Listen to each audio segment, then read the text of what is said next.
Hello friends, welcome to my new video on your favorite channel The Profit Curve. And once again big thank you for giving us 10,000 plus subscribers. अभी तो 10,100 हो गए हैं. मेरे लिए उस number से ज़्यादा ये इम्पोर्टेंट है that I am connected to you.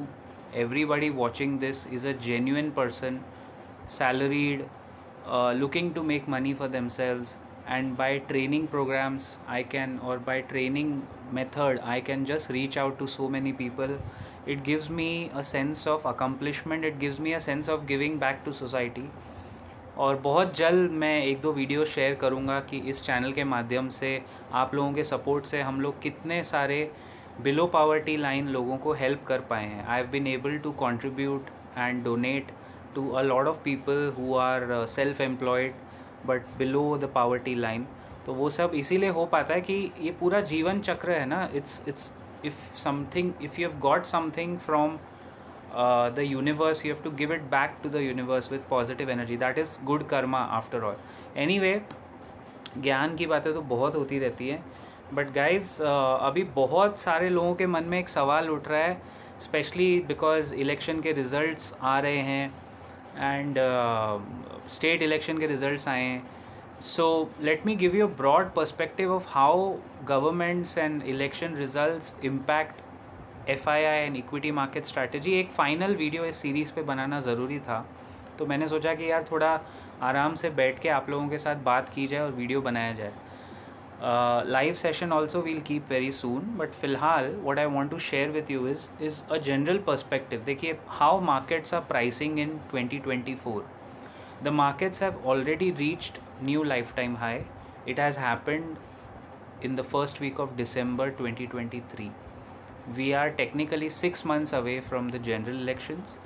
Usually general election में एंटी इनकम्बेंसी होती है, यानी जो सरकार चल रही है उसके खिलाफ काफ़ी आवाज़ें उठती है. बट इस बार इतना आसान नहीं है because we have lost 2 years to Covid. And practically जिस तरह कोविड हैंडल हुआ हमारे देश में, लोगों ने अपना अपना ओपिनियन दिया, but by and large I think India did a fair job. Government also did a fair job. अब वो एक फैक्टर प्ले आउट होगा. FIIs के माइंड में क्या है, जैसा मैंने पहले वीडियो में बताया था, they just want continuity and policy continuity चाहिए. जो चल रहा है उसको चलने दो, टैम्पर मत करो. बट इंडिया में और ज़्यादातर कंट्रीज़ में पॉइंट क्या है ना, एक right wing versus socialist, capitalist versus socialist जो सरकारें होती है. तो जो अभी की एग्जिस्टिंग गवर्नमेंट है या जो यूजुअली कैपिटलिस्ट सरकारें होती है, वो क्या करती हैं, थोड़ा मैक्रो पे फोकस ज़्यादा करती है. यानी जैसे आपने देखा अभी ये गवर्नमेंट ने लास्ट 10 साल में किया क्या है, instead of giving out subsidy, वो सब्सिडी कल्चर में इतना बिलीव नहीं करना चाहिए इनको, और नहीं करती. अनलेस कोविड अगर नहीं आता तो ये फ्री राशन, फ्री चावल जो सरकार बांट रही है, आपको शायद पता हो या नहीं हो, 80 crore people in India are still getting free rice, dal and basic pulses from the government. 80 crore people below, जो पावर्टी लाइन के काफ़ी आसपास ही हैं. ये कोविड से शुरू हुआ था और ये अभी गवर्नमेंट ने, ऑनरेबल प्राइम मिनिस्टर ने अनाउंस किया कि वो अगले 5 साल तक चलता रहेगा. आप इसका मतलब समझे, वो कभी ख़त्म होने वाला नहीं है. वो सब्सिडी की तरह ही है. बट बाय एंड लार्ज जो कैपिटलिस्ट गवर्नमेंट्स होती है, वो FIIs को थोड़ा पसंद इसलिए आती है बिकॉज आप देख रहे हो ना, एयरपोर्ट्स पे ध्यान जाता है. पोर्ट्स बनाओ, एयरपोर्ट्स बनाओ, इंफ्रास्ट्रक्चर बनाओ, फिर डीमोनेटाइजेशन हो गया या डिजिटाइजेशन करो, GST लागू किया.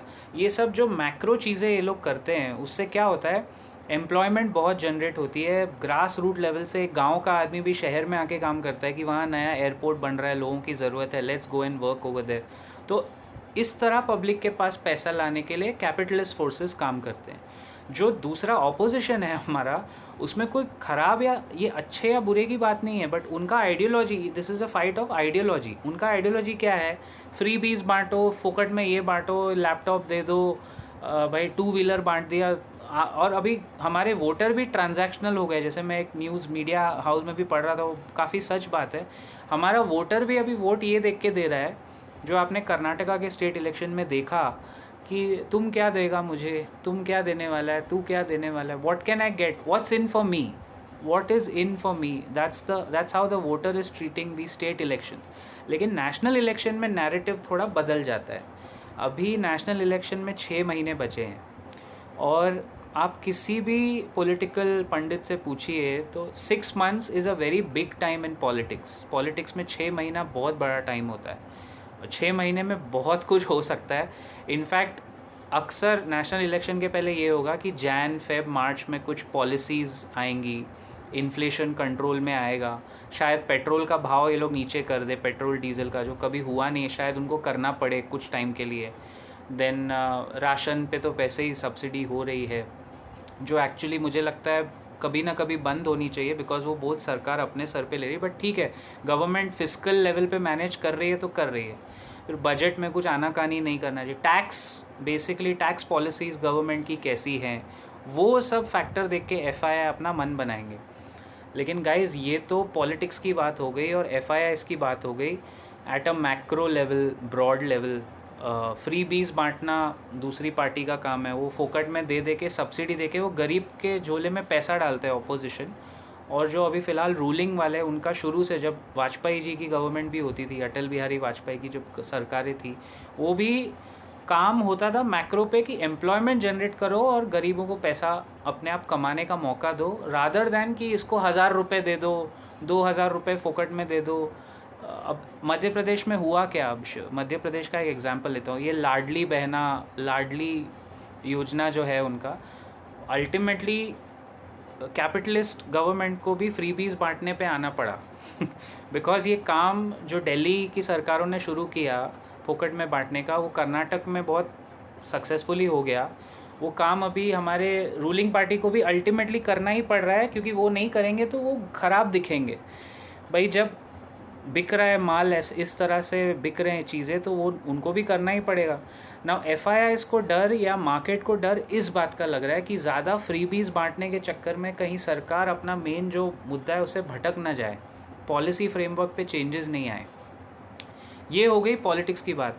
Eight a broad business level, market की भाषा में, मार्केट या लोग जैसे हम बात करें, अगर market already lifetime high पे है, Nifty is already 15 to 20% premium पे ट्रेड कर रहा है vis-a-vis compare to the global markets. The Nifty is already 20,300 जो है, हम ऑलरेडी अर्निंग्स के हिसाब से प्रीमियम पे हैं, यानी जो बेस्ट था प्राइस का वो प्राइस में आ चुका है निफ्टी लेवल पे।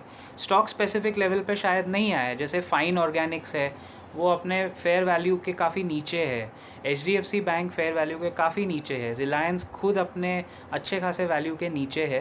But at a Nifty level, at an India level, Nifty level अगर करेक्शन आएगा तो वो निफ्टी में आएगा ना। तो at a Nifty level we are fairly priced, we have priced in the best. In fact the market has already priced in that यही government वापस शायद 2024 में आने वाली है। अब यहाँ से होगा क्या? अब मैं आपको एक बेसिक गणित बताता हूँ इलेक्शन का। शायद ये वीडियो अभी सेंस ना बनाए। 543 सीट्स का हमारा लोकसभा है, उसमें 272 सीट्स लानी पड़ती है विनिंग कॉम्बिनेशन। बट एफआईआईज़ खुश कब होंगे जब कोई भी, या ये साइड या वो साइड, कोई भी 250 272 पार हो गया तो बहुत अच्छी बात है। बट ये मेजर रूलिंग पार्टी जो है नेशनल, वो 250 अगर क्रॉस कर ले अपने दम पे, अगर 250 का आंकड़ा क्रॉस कर ले तो 22-25 सीट के लिए फिर वो इधर उधर से एनडीए बना के वो कर लेंगे। लेकिन अगर रूलिंग पार्टी को 210 या 200 से कम आती है, then the market will correct by 15% to 20%, technically 15-16% correction आएगा जो मार्केट में निफ्टी में जो फ्रॉथ है। और वो करेक्शन कब आएगा गाइज, अभी हम लोग नहीं बता पाएंगे। वो करेक्शन मई के महीने में ही आएगा, शायद उस वक्त के जो एग्ज़िट पोल आएंगे तभी आएगा।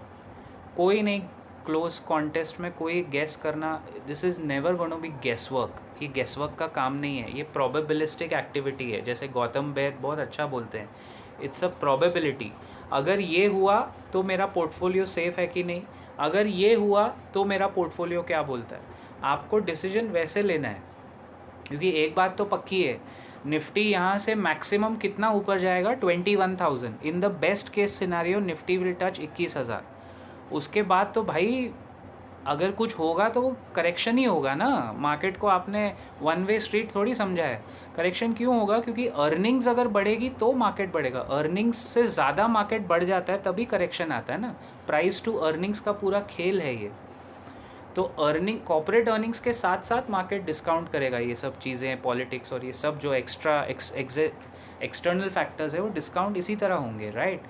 तो आपको बहुत ब्रॉड लेवल पे फाइनेंशियल एडवाइस से कंसल्ट करते हुए अपने पोर्टफोलियो को मेरे ख्याल में शायद एक बार रिव्यू करना चाहिए। इसीलिए मैंने लास्ट टाइम बोला था कि this is a good time to review your portfolio, क्योंकि अगले 5-6 महीने में हो सकता है बहुत वॉलेटिलिटी हो। सो अगर आपके स्टॉक्स अच्छे हैं तो you will be automatically prepared for that volatility. Anyway, in the next video we'll talk stock specific. I'll see you around in the next video very soon. Till then, as always guys, keep profiting and stay healthy.